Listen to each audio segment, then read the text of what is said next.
All right, this is lecture 22, Microbiology. What I've put here on this front page is the web address for notifiable disease, reported number of cases in Canada. This is for all the different notifiable diseases in Canada. I should have really put it at the beginning of this series of lectures, which I guess starts with lecture 19, where we're looking at diseases of different systems. This is a very good site for up-to-date number of cases. They go back many years from the time that the disease was designated, from the time that any particular disease was in fact designated a notifiable disease. So some of the statistics go back to the 30s, 1930s. And this is all reported cases in Canada. So you can look at different diseases, different time periods, per capita, per 100,000 individuals, so the incidence or total numbers. And I'll be using some of the graphs that come from this site from now on. All right, so first off, we're going to be looking at microbial diseases of the digestive system. These are typically transmitted in food and water that we take in. The key mechanism of transmission of the microorganisms is the fecal-oral route cycle, meaning that what a person gets infected by taking in either food or water that has been contaminated with fecal material. The cycle can be broken by proper sewage disposal systems, proper disinfection of drinking water, food preparation and storage, and education on proper hygiene, proper hand washing and hygiene. Just to remind you, this is the digestive system, a very simple diagram just to keep you things as a quick reminder and review.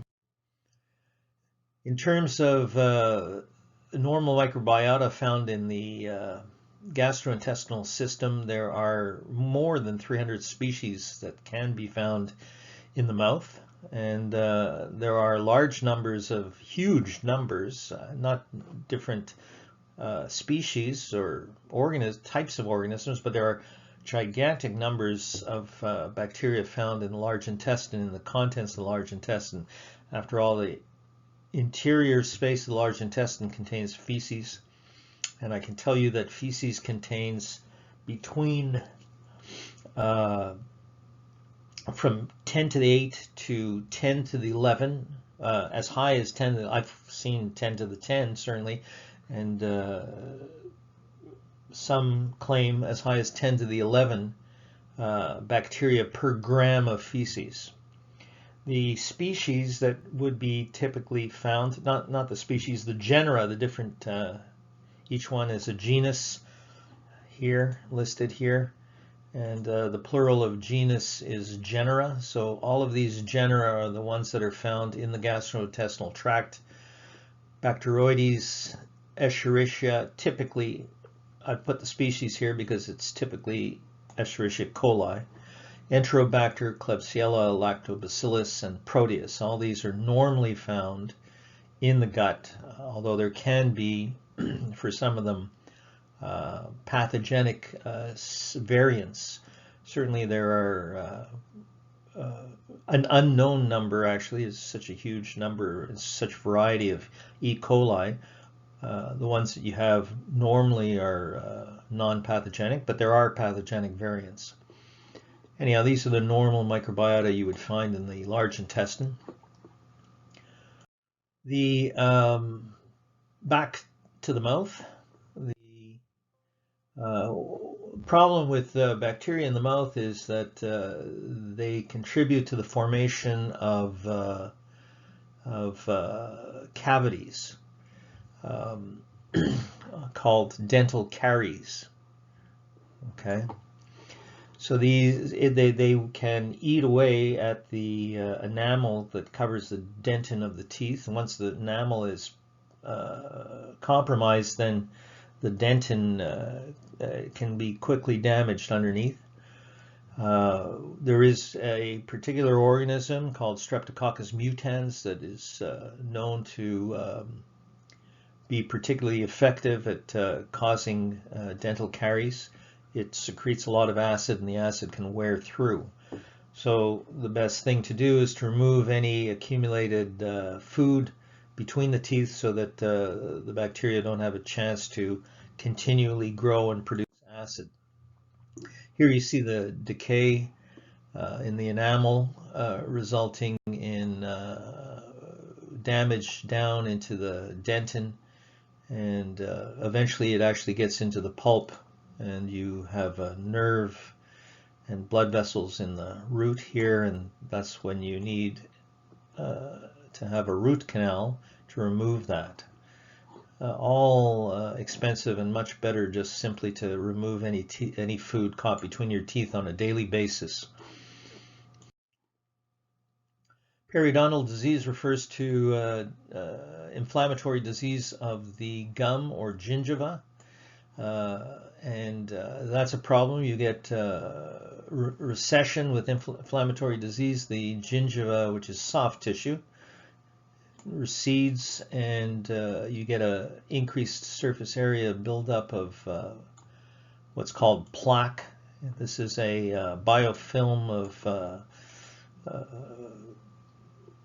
bacteria and calcium and materials that are deposited in quite a resistant layer. Typically, in fact, it is the presence of the plaque that triggers the initial inflammatory effect on the gums, which is called gingivitis. And then it just advances unless it's cleaned up and fixed. But it is reversible by careful, routine, regular removal of any plaque buildup.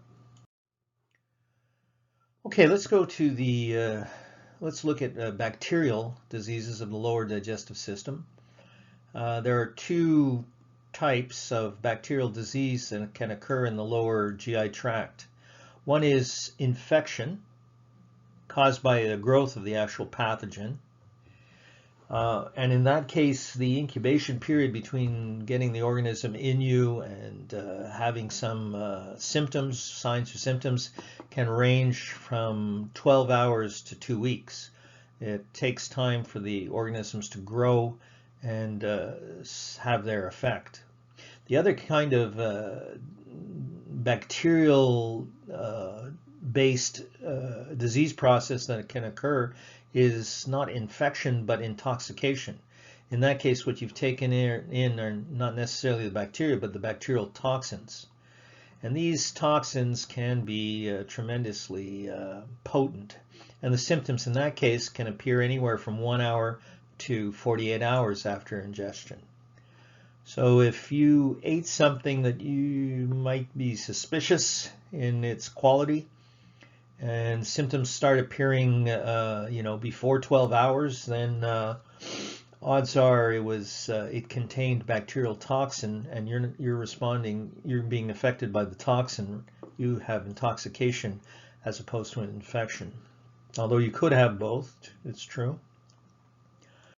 All right. Symptoms typically associated with bacterial disease in the lower gastrointestinal tract include diarrhea, in which you have an actual reverse flow of fluids in the large intestine from the body tissues into the large intestine, and normally the large intestine is involved in absorption of any water, but with some disease processes in the lower GI, you can get a reversal and lose quite a bit of water into the space, and it comes out as diarrhea.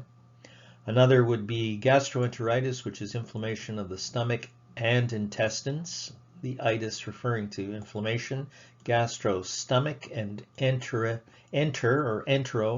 referring to the intestines. This is typically a result of bacterial toxins or a viral infection and can be associated with vomiting and, again, diarrhea. Another typical symptom, the third here, is dysentery. In this case, infection results in very severe diarrhea with presence of blood and mucus in the feces. The mucus secretion can be quite large. Treatment is making sure that the person is well hydrated, because they can lose quite a bit of fluids, and that their electrolytes are all right, because they can also lose quite a bit of electrolytes through the diarrhea. All of these, notice, are associated with diarrhea. Diarrhea, gastroenteritis, and dysentery. The thing is that in small children, particularly, it can be particularly severe.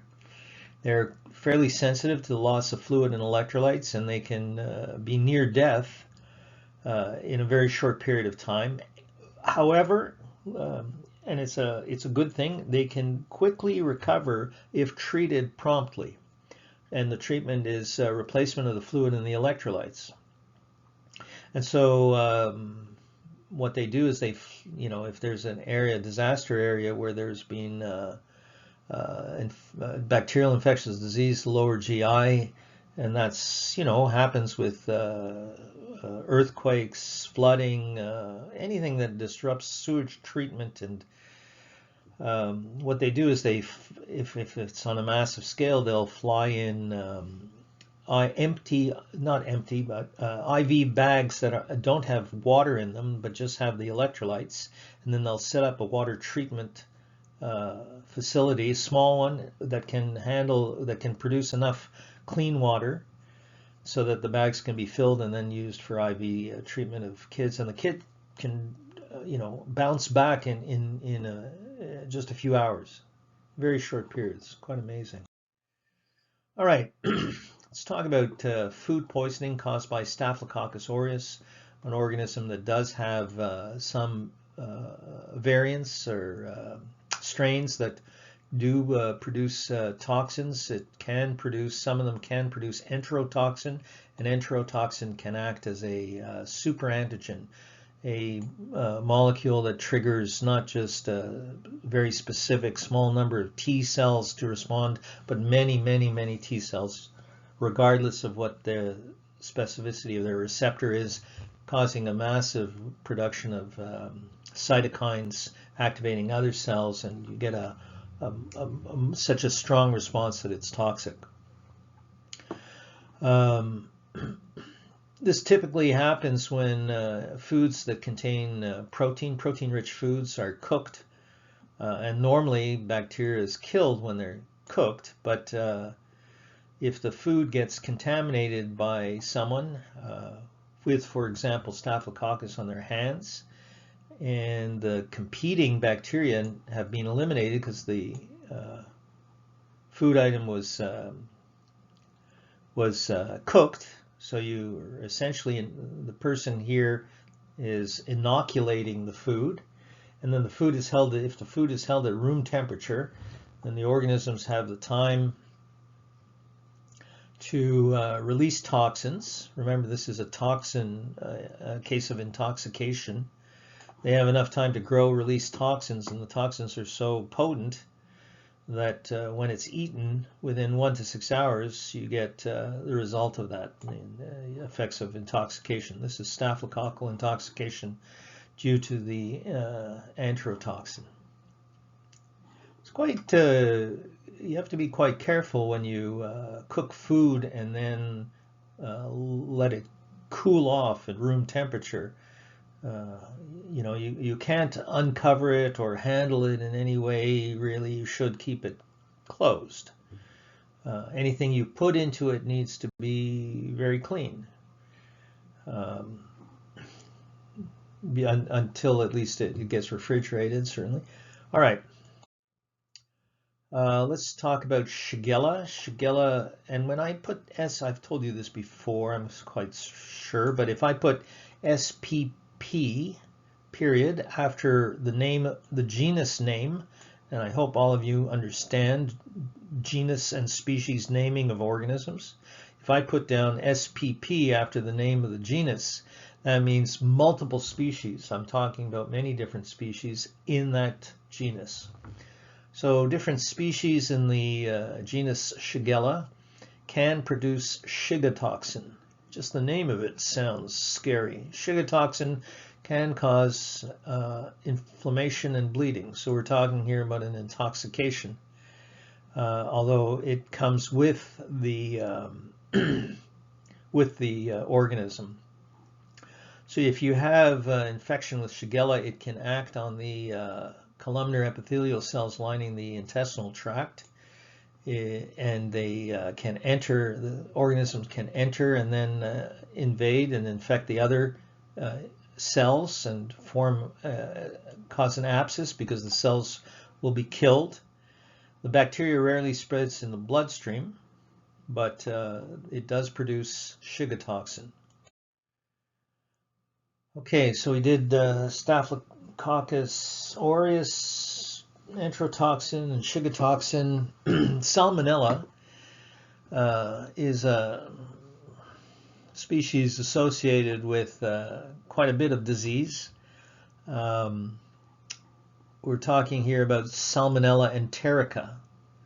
There are more than 2,000 different strains have been identified. When it says serovars, that means variants that have been identified using antiserums. So they're antibody identified as different subtypes or substrains or subvariants.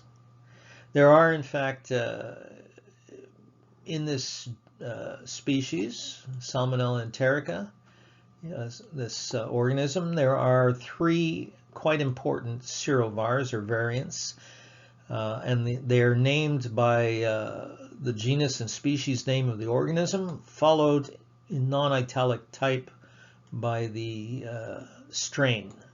The most serious, the highest mortality, is Salmonella enterica typhi. This organism causes typhoid fever. Typhoid fever has a very high mortality. The main source of infection usually is through contaminated water. The progress of the disease involves entering into epithelial cells lining the intestinal tract, multiplying inside, and then penetrating across into the lymphatic system, the bloodstream.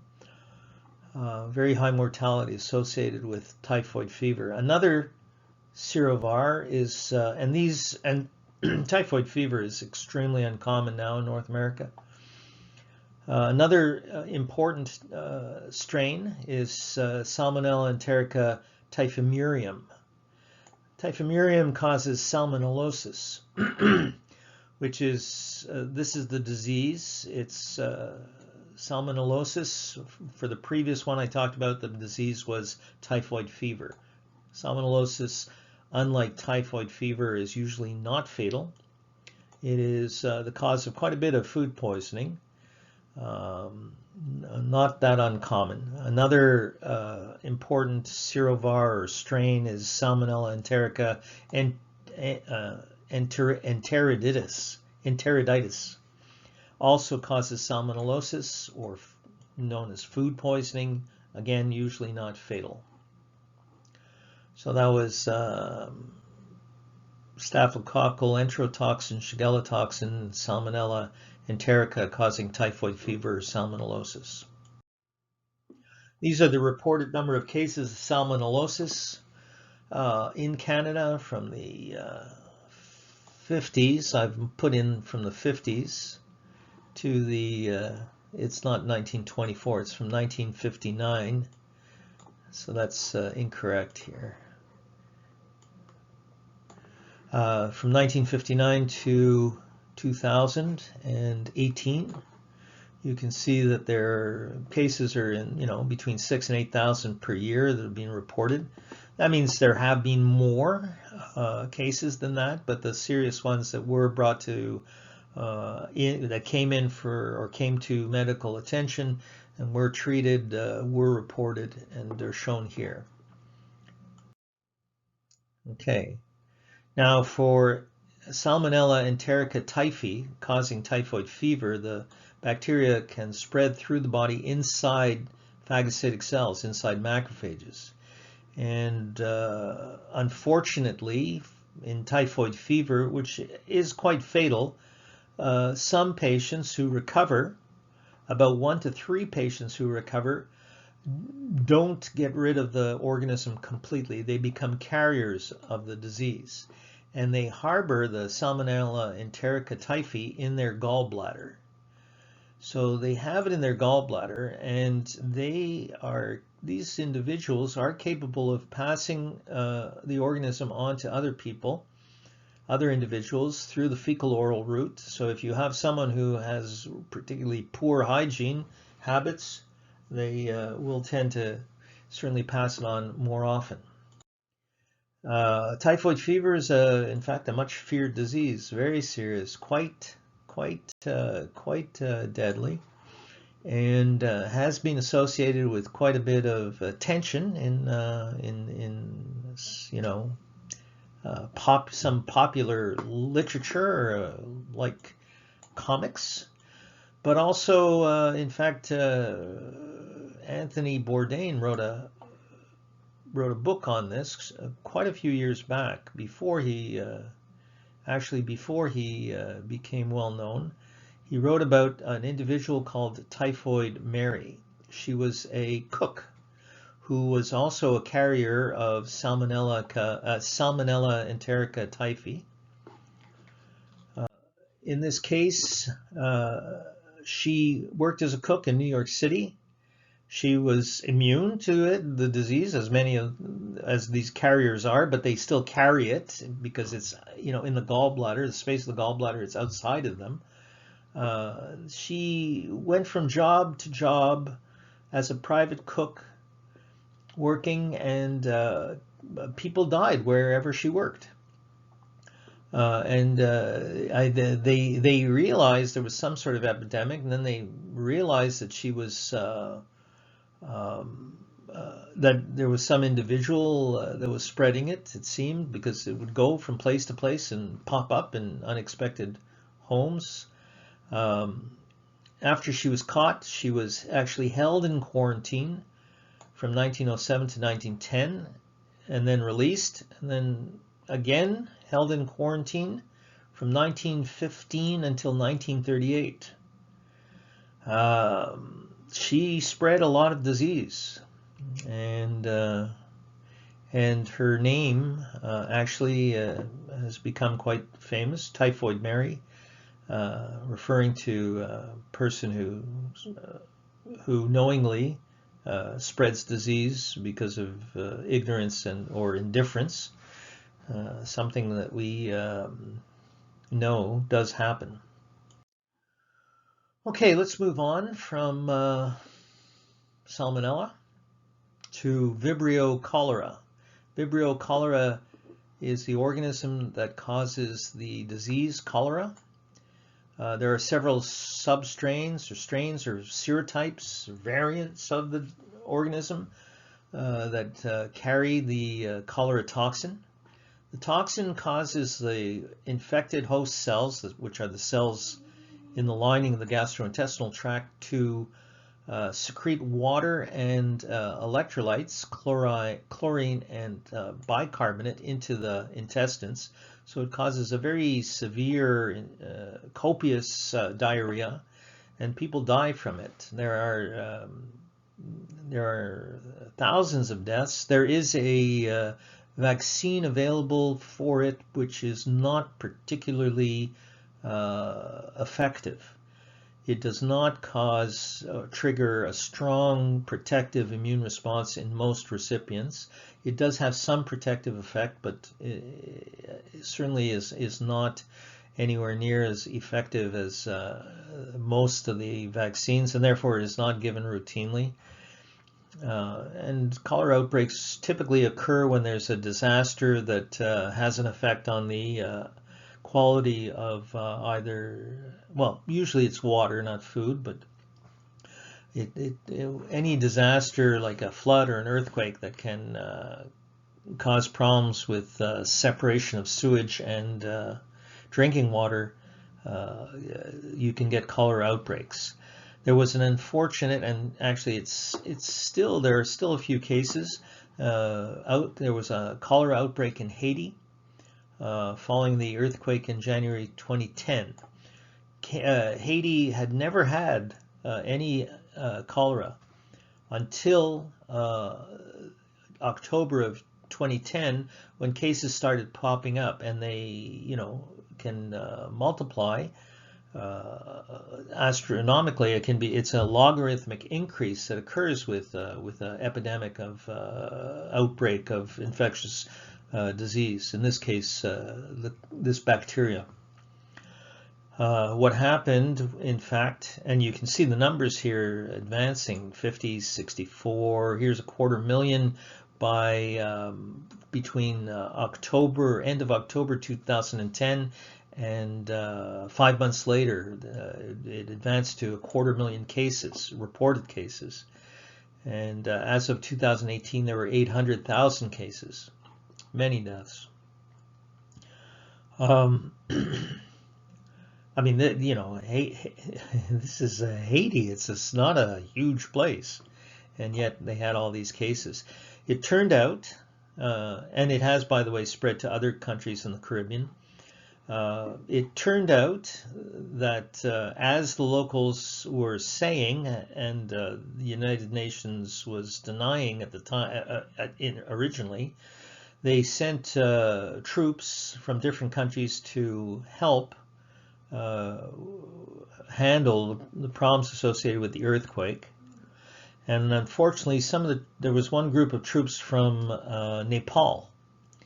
Now, people in certain areas of the world, different areas, have lived in association with some bacterial organisms that, to them, for so many thousands, tens and hundreds of thousands of years, that to them, these people who live there are the descendants of everyone who survived and are quite resistant to the disease, to the bacteria. To them, it's a normal part of the normal microflora. They do not get the disease. They are not responsive. They have no problem with it, but they carry it. They carry the bacteria. There are many cases, actually, of diseases like that. So what troops do when they set up camp is they dig a latrine, and these troops set up a camp on a hill above a village, and they dug the latrine, but the latrine was leaking into the local stream where people were getting their drinking water, and boom, there was an outbreak of cholera. Now, this cholera outbreak has been a tragedy in many cases, but it pales in comparison, actually, to the number of cases that are occurring in Yemen now, 1.2 million. And those cases, this occurred over a period of 7 to 8 years. In the space of 4 to 5 years, there have been even more cases of cholera in Yemen, where there is a war going on. War also certainly causes outbreaks of infectious disease. Really unfortunate. But it actually, now people are very aware of that there are regions of the world, populations that are completely resistant to the local microflora, whereas someone from outside can be quite sick from them. Let's move on to E. coli gastroenteritis caused by certain variants of E. coli. Remember, gastroenteritis is an inflammatory disease of the stomach and the or intestines. It's a number of different strains or variants of the E. coli can cause it. This is the cause, in fact, of traveler's diarrhea, but also epidemic diarrhea that can occur in nurseries from traveler's diarrhea.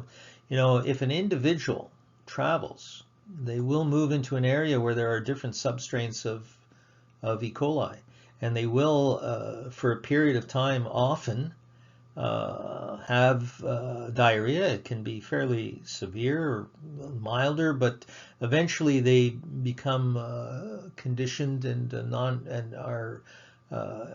it becomes part of their microflora if they stay in that new place long enough.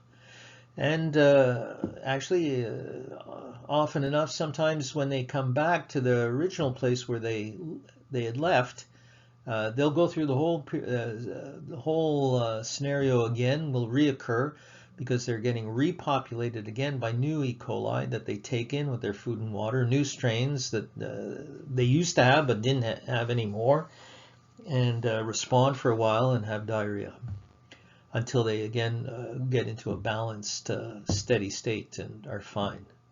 There are some particular strains that are particularly pathogenic because they've acquired the ability to produce toxin. E. coli substrain, and these substrains of E. coli are always numbered in this fashion. E. coli 0157H7 is a strain of Escherichia coli that has acquired the gene for Shiga toxin. So essentially, you're getting E. coli in you that has the pathogenic effect of Shigella, Shiga toxin from Shigella. In popular dialect, this is called hamburger disease because it was associated with eating not fully properly cooked E. coli. Cattle in feedlots, sometimes 50% of the cattle will have this strain in their intestines. They don't respond to it. And cattle feces can easily contaminate food items. Workers who work with them, or food items like milk or beef, can get contaminated, and then you have a problem. The toxin, by the way, it causes quite severe damage. It can cause quite severe damage to the kidneys and cause renal failure. Okay, the next organism that I want to talk about is Campylobacter. The particular species is Campylobacter jejuni. It can cause a gastroenteritis, usually transmitted in cow's milk. There is another organism which it's sometimes there's some, initially some similarities to Campylobacter infections, but it's caused by a quite different organism. The disease process, and in fact, this is Helicobacter pylori, which can cause gastritis, but in more severe cases, it can also cause peptic ulcers and ulceration of the lining of in the stomach, and actually can, in fact, lead to stomach cancer, a carcinoma lining of the stomach. It is in fact, the only bacteria that has ever been designated as a carcinogen, a cancer-causing bacteria, the only one. It can be treated with multiple different antibiotic treatment. You have to receive several different drugs at the same time. There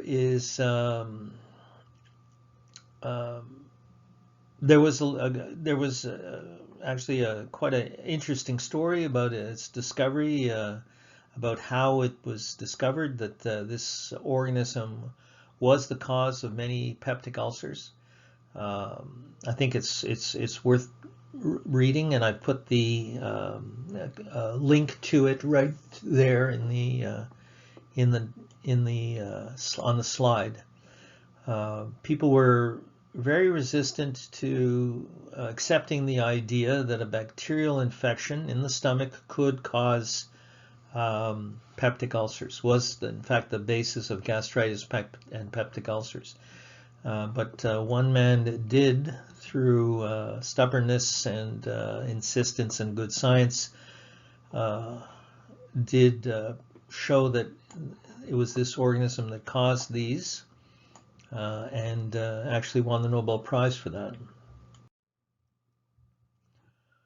Okay, in this disease you get damage to the mucosal epithelium that lines the stomach, leading to first irritation and inflammation, gastritis, then leading to ulceration, breakdown of the wall and dead tissue getting all the way down into the submucosal layer, and then actually over a longer term can lead to carcinoma. Okay, let's talk about another organism that causes gastroenteritis, and this is serious. This is Clostridium perfringens, which not only causes gastritis, but in a wound can cause gas gangrene. But here we're talking about the GI tract, so let's stick to gastroenteritis produced because the result of production by the organism of a exotoxin. It is a gram-positive organism that has a particular exotoxin that it secretes. Okay, those were the major bacterial diseases that can occur in the digestive system or GI tract. Now we'll get into viral diseases of the digestive system. I think it might be worth stopping here, and this would be lecture 22, part 1.